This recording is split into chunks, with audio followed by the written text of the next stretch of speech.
What's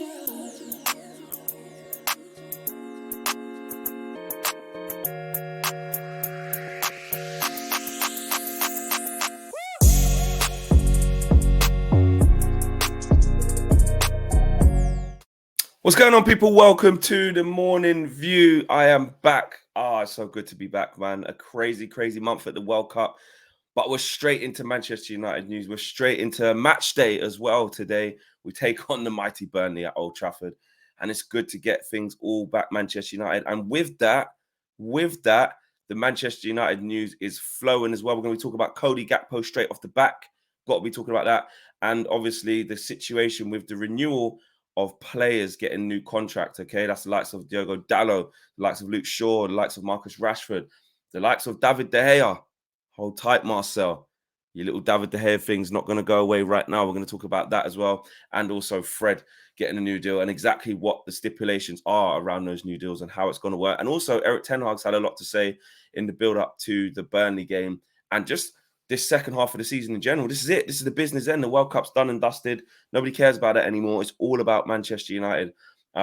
And the Premier League is back. Club football is back. So we're going to talk about that. So you guys smash a like on the video. Subscribe to the channel if you are new. If you want to join the membership, the link is in the video description below as well. And you can do that. So first thing off the bat, right, is this Gakpo asking price. £45 million. Here's the thing with Cody Gakpo, right? We need him. I know we need him. I'm not saying we don't need him. We wanted him since the summer, and now there's a growing feeling. That, you know, PSV are willing to let him go now, and they understand that they're going to have to cash in at some point. Now, we need a forward / a number 9, and I was thinking about this yesterday on a plane on the way back, right? I was like, is Cody Gakpo definitely what we need? Like, where's he going to play? Is he the guy? And I was thinking of like the pros and the cons, because you know what it's like. We get consumed in this transfer sort of business. We get consumed in all the rumors, all the transfer talk, all the gossip. And then sometimes you don't actually get the chance to sit back and to yourself, and say, right, is this the player that we need? Is this the player that's going to make the difference? Is this the player that's going to take us forward? And I thought about it, and I went, well, there's two sides. There's one side of saying, right, we want a traditional number 9. We want that, you know, out and out number 9, guaranteed goal scorer, going to get you 20 goals a season, target man, you know, everything goes through him. And I thought, well, is Gakpo that? I thought, well, not really. Left winger, can play on the right, proved he can play up front in a 2 with Memphis Depay. I watched a few Netherlands games at the World Cup, but different style, different system, 5 at the back with wing backs in Dumfries and Blind. And they had them 2 through the middle. So that's not how we're going to play. But for PSV, there are some times where he has gone through the middle. Then you have the other side saying, okay, he's not a specialist number 9. He is more in the mold of, say, okay, someone as raw as someone like a Rashford who plays on the left but can play up front. He's like a Martial who, if we take Martial back to what he was a left winger who can play up front, i.e. not a specialist number 9. But that might not be a bad thing. I don't necessarily think it is a bad thing. I think overall that in the summer we still may go for an actual number 9. But I've got the feeling that Ten Hag is more than happy to kind of go with these multifunctional forwards for now. Because if you look at how he wants to play, okay, Martial is the glue. He's the number 9. He's been given the title of the target man. The play goes through him, the actual number 9 by Erik ten Hag. But we've known, not Martial through his career, that he's kind of morphed into this player. He isn't a thoroughbred number 9 like Lewandowski, like Kane, like Aguero was, like Benzema. Do you know what I mean? Like Haaland. He's not that 9. He's not. But if the system's right, Cody Gakpo can be very, very useful. If Erik ten Hag got him in and wanted to play him through the middle, again, my reservations wouldn't be with Ten Hag and the type of way he wants to play. It would be, I didn't really realize Cody Gakpo could be that. But again, with trusting with what Erik ten Hag wants to do and how he wants to play, for me, I'm on it. I could see him doing that. You know, I could put it this way. I could see a front 3 of Rashford on the left, Gakpo through the middle, and Antony on the right. Or Rashford on the bench, Gakpo on the left, Martial up front, and Antony on the right. Or you could have Rashford up front, Gakpo on the left, and And again, Anthony up on the right-hand side. Notice how Anthony was the one always on the right-hand side, no one else. So with that, what I'm saying is that this, this interchangeability, that's the word, this interchangeability, I think, these players interchanging, these players swapping positions and having like a fluid front three, that can work. That can work with Eric Ten Hag in this system. And that's why it took me a while when I was kind of, debating in my head, like really, okay, we want this player. Ronaldo's left. Martial's injury prone. We need a player. We need a player. We need a forward. We need a forward. Is he the right one? No flex. I was kind of in that. And for 45 million, which is back to what was being quoted in the media, that'll be enough to get him.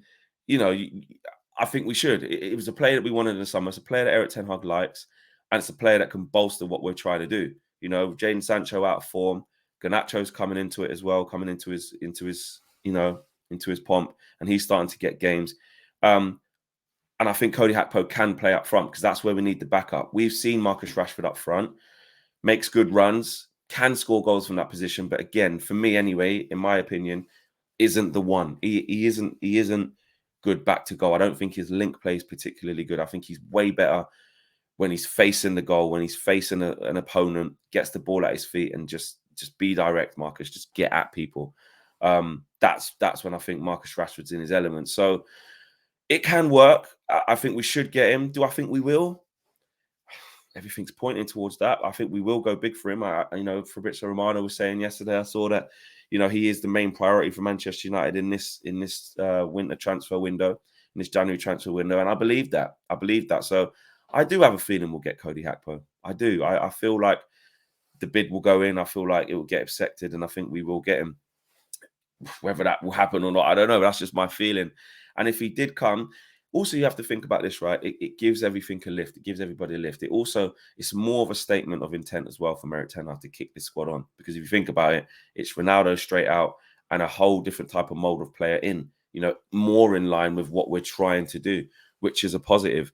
On the other side, though, as much as I want a forward, okay, and as much as I'll be upset if we don't get a forward, because I do think we need to bolster our forward line. Where are the goals going to come from as it stands? Who can we rely on a consistent basis? You want that forward in, especially in the aftermath of the Ronaldo thing. But I want to stay away from personally throwing, money at this short-term problem, because it would be a short-term problem. And I know it would have kind of big ramifications of not getting in the top four. So they could technically have long-term consequences. I get that.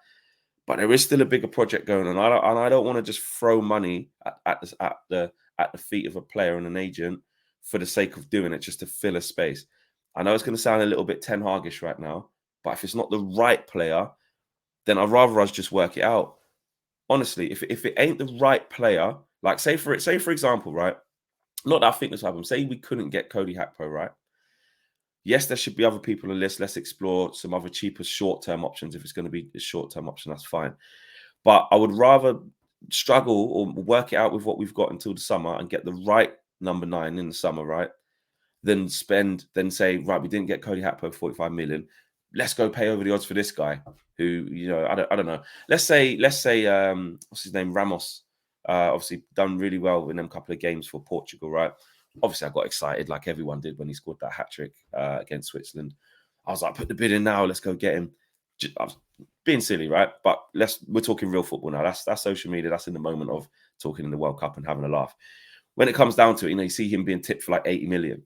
I don't want to see anything like that. All of a sudden, Man United, we're talking to him. It's been 2 games, and now he's, he scored a couple of goals. Scored 3 really good goals, by the way. And then it didn't go his way against Morocco. But he had 1 good game basically, and then we go try buy this kid for like 70 million, and he's not really what we wanted. I would much rather say, right, do you know what? Let's keep Garnacho going. Let's keep him as almost not starting left winger, but he's pushing Rashford. Or he is the starting left winger. Let's play Rashford up front. Let's play Martial up front. Let's interchange between them two. Obviously, we don't know what's happening with Sancho yet, so we need Anthony to be at it. I'd much rather go down that route, which could potentially be at the detriment. Yeah, maybe we might not get top 4 doing that. But I just want to, and that's going to lead me into my next topic about talking about the contracts. I just want us to be a stable outfit with a clear plan. If the results don't go our way in those moments, right, with the likes of with the likes of the signings or with the likes of where we end up, fine. Sorry, not the signings, in terms of where we end up.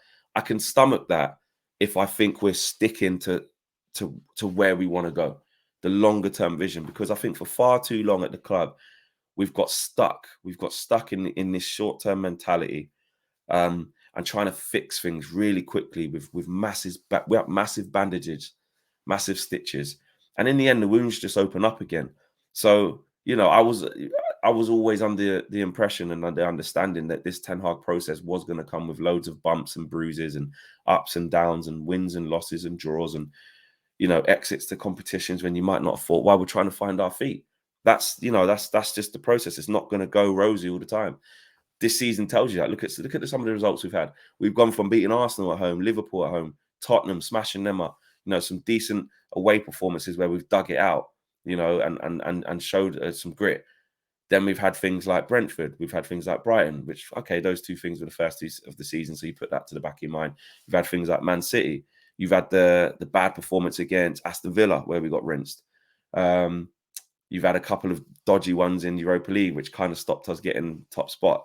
So, those when you put them all into one hat, that's just how this season's going to be, because it has to be. We're in a new transition. So, Cody Gakpo, 45 million. Am I happy with that? Yes, I think that's a reasonable price, considering we did want him in the summer for like what was it, 35 million, something like that. I think it's about right that it's gone up to about 45 million. Would it possibly go up to 50? Maybe. They're entitled to do that. He's their most prized asset, and my God, he had a great start to the season. Before the World Cup started, he was brilliant, and I thought he was pretty good in the World Cup as well. So I hope we get him. I've made my mind up in terms of, is he what we need? I wouldn't go as far as to say like he can be the starting number 9 for us forever, and that will be it. We've got Cody Gakpo up front, and that will be it. What I would say is that I think across the squad, he definitely makes us better. He definitely is someone who Erik ten Hag wants, which is the main thing. And we looked at him in the summer, so it's not a panic to me. Again, it's more competition. I'm going to get onto Marcus Rashford's new contract and other players. It's more competition across the board. I think Cody Gakpo can play on the right as well. So when Anthony pops down or something's happened there, he can play there. So that multifunctional approach, I don't mind. Think about it like this, right? Man City won the league without playing a striker last year. Obviously, system is everything, but they did. When Liverpool won the league, they proved you can have a striker like Bobby Firmino and win the league, But again, systems and styles make this possible. And if Ten Hag's building a style and a system in which he thinks he can get a player like Cody Gakpo to thrive, then I'm all for it. And I don't think it's a huge outlay of money. It's not like, this isn't like going for João Felix for £80 million plus, where you may look at him, which is mega money. This is literally half that. There or thereabouts, half that. And then you look at him and go, he's a fantastic player. I love João Felix. Where is he going to fit into us? Is he combative enough to be a 9 in the Prem, back to goal, with the way that we play? Would that more suit Arsenal? Would that more suit City? Would that more suit Liverpool than us? Stylistically, is he going to come off the left-hand side for us? Not really, João Felix. Is he going to play in a 10? Well, Bruno's the main man there, and it's looking like he's going to be named captain at some point, or he is our leader. Plays every game. No. So, you know what I mean? And that's not me saying that I think João Felix is a bad player and I don't want him.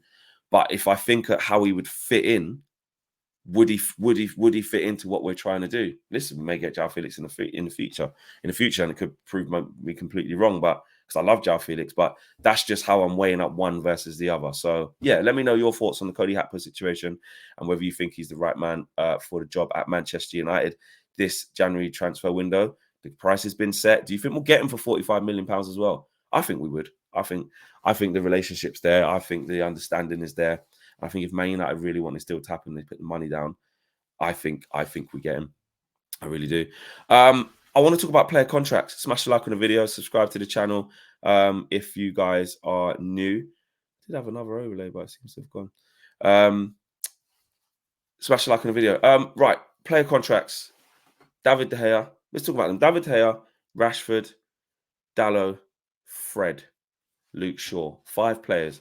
And hear me out on this now, because it's a little bit it's a little bit weird how it's all working out, because basically players are in different situations, and they're in different stages of their careers, and basically Eric Ten Hag sees it as he'd rather hold on to some he wants to be part of the longer term project than the others. So if we start with Marcus Rashford, Laurie Whitwell was saying this morning, a new contract for Marcus Rashford is high on the agenda at Manchester United. There was a thought that it would happen before triggering the +1 clause, which is what they have done. But talks will go into January when players can speak to foreign clubs. So automatic extension stops that. So this is where we're at with Rashford. I saw Rashford sort of put up some fake news the other day, or confirm there was fake news with him being linked to a 360 odd grand contract a week, and I think he put fake news.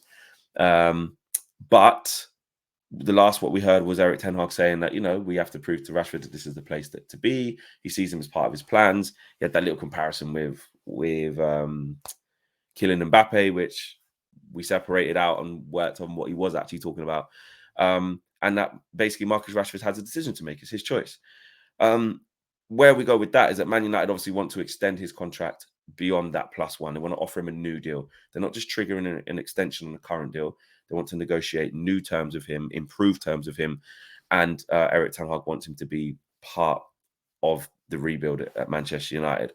I don't have a problem with that. I know there's a lot of people who have said, sell him and let him go if the right money comes in. Me personally, under Eric Ten Hag, from the left-hand side, I would give Marcus Rashford a new contract. I don't mind that at all, as long as it's not too astronomical. Obviously, it's going to be improved terms. It's going to be a long-term deal. What's Rashford now? 24, I would say. I think in around that age, he's going to want a 4 or 5 year deal, isn't he? A 4-year extension at least. So I understand how these things work. It's not, it's a two-way thing. We can't just say we want Rashford to stay, but only give him a little bit, only give him a little 2 years, see how it goes. It's either you're all in for the player and you want him to stay, or you don't, and you get rid of him and you sell him. And with Marcus being who he is, and I think, how he's playing under Eric Ten Hag so far, the early signs are quite encouraging. He's got a way to go. He's got a while to go, but I want Rashford to stay. So I don't mind that one. The interesting one is the David De Gea one, because the David De Gea one goes as follows. This is what Laurie Whitwell was saying, and a lot of other journalists as well. So David De Gea is open to being, he's open to negotiating a lower wage to extend his time at Manchester United beyond 2023. That's interesting, because we spoke about this, didn't we? Should he or shouldn't he renew his deal? And the thing is that if he was going to, I think David De Gea loves it at Manchester United and does want to stay. And the fact that we're getting these reports coming out now about a lower wage and stuff like that, that would suggest that he's going to stay. They've triggered his +1 clause so he doesn't just go in the summer. But they're also talking that if they renew his deal, if they try and give him a new deal, then it has to be on the wages that are less. That's what Man United want to do. They've got to basically offer him a new deal because they want him to be on less terms. So if they just trigger his deal, if they just trigger his deal, it's going to be on his current terms, and that's going to be paying him the 370 odd grand a week, more wages. So because there's two ways of looking at this. You can see it as, why they're letting it go to the summer because they're going to get rid of him for free, or why don't they just trigger the extension on him to sell him to get a little bit of resale value? The reason why they're not doing that is, like I said, if they trigger the extension on David De Gea, that's going to be on his current terms, which are about 370 grand a week. Manchester United are trying to avoid that, trying to get David De Gea on less wages if he wants to stay at the club, is my understanding of what I'm seeing from all the reports, which makes sense. You don't want David De Gea being on astronomical wages anymore, especially if he wants to stay at the football club, right? So they have to offer him a new deal now and not trigger that one, because they want to go on smaller terms, less wages, length of the deal is probably going to be shorter. What the interesting thing about this is all right, because I said I didn't mind him staying on reduced terms, but what would it look like? What are the reduced terms? Are we going to have? Well, actually, it depends if he's going to be the first or second choice keeper. Actually, what it really depends on. That's what it really depends on. Because here's the thing, and this is me just posing questions because I don't know the answer. Does Ten Hag still want him as his number one next season? Because he thinks, you know what, there's still a bit of mileage in David De Gea. I can actually save money, keep him where he is for now, for another season, fix the other problems that I've got, getting a right back, striker situation properly. Might do it in January, who knows? More central midfielders, fix other things he wants to fix, right? Sell players in the summer. Or does he think, I do want to get a new keeper, this is number 2. I do want to get a new keeper, but I still want David De Gea around. And then we're in a situation where we've got David De Gea as a number 2 keeper, whilst trying to go and get a younger keeper and bring them through.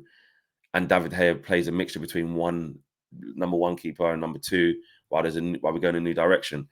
I don't know. It can get a bit jumbled. Here's my basic explanation of it. I think David De Gea is going to stay on as the number 1. I think Ten Hag is keeping him here because I think he thinks that David De Gea can still be fine for us. He's still the man for us. He's happy with what he's seen, whether it be how progressive he is with his feet or how big a limitation that is for him. He doesn't see it at the detriment of the club within his next couple of years plan, next 18 months plan. So I think he's gone, you know what? Sign up, give David De Gea a new deal. Might only be a 2-year extension. It might be 2 years with the option for 1, right? Which isn't that bad, right? Now, I don't mind him getting a new deal if he's going to be number 1. If he gets a new deal and he's number 2, and his wages go from, I don't know, 370 to, this is pure speculation. Let's say it's David De Gea in this stage of his career, man. He's going to want to play and he's going to want to still be on a substantial amount. I don't know, 150 grand. Let's say he went from 370 to 150 or like 180 or something like that. I think that's about right. That's a lot of money to have on a second choice keeper.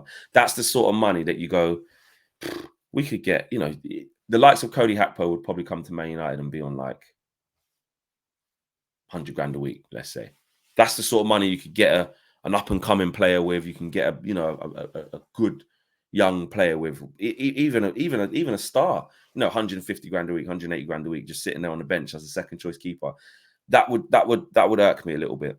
But I think if he's going to be the main number 1, then I think that's fine.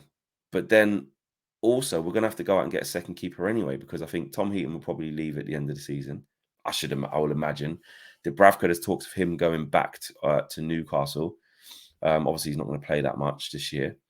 So then do we just go and get another Dubravka option for another year and just leave the goalkeeping department? I just feel, or get a youngster in for like 30 million or something like that and bed them in slowly. Sorry. I think we'll go down. I can't see us giving David De Gea a new deal to just sit on the bench. And another thing, I can't see us giving David De Gea a new deal to then go and spend big on another keeper as well. I can't see it. I think it's one or the other.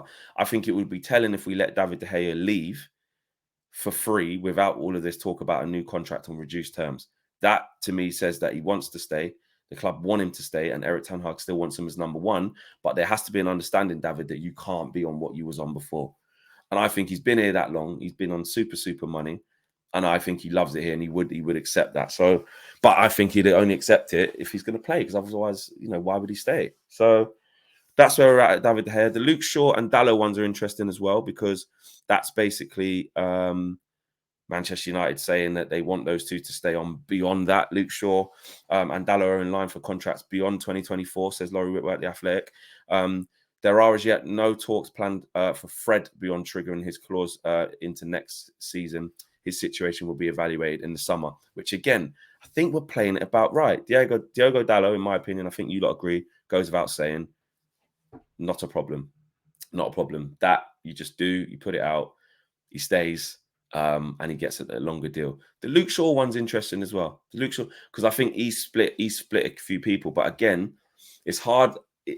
It's hard talking about Luke Shaw because it depends what moment he's in when you're talking about him. Because in the moment that he's in now, he's steady, he's fine, kind of won his place back. He's all right. He's doing fine. Would you give him a new deal on that? I would. I would. And we've got Malacia in the back up there. I'm comfortable in the left back position right now. Again, what would the terms look like? Because they have to be improved. Again, as long as it's not astronomical, I don't mind it. But Luke Shaw, I would give a new deal to. So those two, again, Erik ten Hag sees them as part of the long-term vision at the club, which again, I don't mind. So I'm happy with that. And I think Fred is the one that you know, without being disrespectful to Fred, Fred is the one out of that crop that you would say, okay, let's not trigger. Let's get to the summer and see how you're feeling. So basically, he's going to be out of contract, and they will talk to him between now and then, and he can even talk to foreign clubs in January. You know, that shows you where the club's at with him. You know, he could go and you know, get a pre-contract with a foreign club from January. Maybe he walks into Eric Ten Hag's office and says, "Listen, I've agreed a deal with Inter Milan. I'm going." You know, there's going to be dialogue there. I think Eric Ten Hag will say this, which we can see already. Can't guarantee you that you're going to play. You know, there's a squad position here for you, but if you don't want to accept that, and you know you're 30 plus now, you want to play games, you want guaranteed games, then you know, fair enough. I can't give you that. So talk to. I think that will go like that, and I think Fred will leave in the summer, but you know, we'll have to wait and see how that goes. Also, very, very quickly before I go as well, there was some quotes from Eric Ten Hag, because he was just talking about Man United being back and where we want to be at. And I just wanted to bring those up because I thought it was quite interesting. He said, "I knew it would be a difficult project. Man United was not in the circumstances that you would expect of them. And I think now we're in the right direction, but we are far away from where we need to be." Agreed. Where we were at the start of the season, we were just not good enough. I knew it. I knew it when I stepped in, that we would have days like this, like against Brentford, and that we would have defeats. He says players come back and they have been playing this is an interesting bit for me. They've been playing 6 weeks in a different environment and a different style of play. And they have to get back to our style, our system and our rules and our principles. And it's a team sport. So all 11 have to be on the same page. I see the progress from observations, he says, and also from the data, which confirms the progression. What data? A lot about our way of play. I see us progressing. And he says, he also says the first objective is to get back on track, because when the players come back, they've been in different styles and systems, etc., etc. So that is really important, because it's true. You know, we were in a decent moment before we left. That game against Fulham seems like ages ago. It seems like ages ago, but even if you're forgetting what happened before, we're in a good position in the table now. Now it's about these players coming back and how quickly. This is a question to all the clubs. How quickly can these players who've had a high volume of these teams who've had a high volume of players out of the World Cup, how quickly can they get back into the groove of the club situation? How quickly can they get back in tune with the manager? And the answer needs to be very quickly. You know, starting with Burnley, you know, we've got most of our players back, apart from I think Varane and Martinez, for obvious reasons, going deep into the tournament. You know, the training squad, actually, to be fair, goes as follows. That trained for the Burnley game: De Gea, Heaton, Dubravka, Bishop, Vitek, Wan-Bissaka, Williams, Maguire, Bennett, Lindelof, Shaw, Malacia, McTominay, Fred, Ericsson, Casemiro, Zidane, Iqbal, Van der Beek, Bruno, and Garnacho, Rashford, Martial, Anthony Elanga, and Palestri. So more than enough there. No, look, could be my famous last words here, but more than enough to select from for a game against Burnley tonight. But also the brunt of most of our players are back in terms of who would be starting. If you look at that, it's the two centre backs. Like we knew, Maguire and Lindelof are going to have to step in there. Because Varane and Martinez aren't going to be back for a while. Interesting what happens when they get back and how quickly they get back. But you've got Shaw, you've got Malacia. Actually, Dalot. No, we don't have Dalot, actually. That's a big problem. Does he just go with Malacia right back? I think he probably will, because Wan-Bissaka has been out of the fray for a while. So I think he'll probably go Malacia right back, Shaw left back. But if he doesn't, there's options there. Does he put Brandon Williams in for a game, you know, against Burnley, Carabao Cup, just to get us through to work out what we do with Dalot? Who knows? We shall see. But there's your video for this morning. Smash the like on the video, subscribe to the channel if you are new. And if you've enjoyed the video, let me know. And it's match day. We'll be on a live match view tonight. Me, Owen, KG. We're back. Owen's away, but we're just getting back. It's Christmas time. It's family time. Big up to everybody who's been with their families. And if you've had a lot to deal with in the last few days or anything like that, I'm with you. Big up yourselves. And yeah, let's look forward to Christmas, man. Let's look forward to family time. I'm out of here. Peace.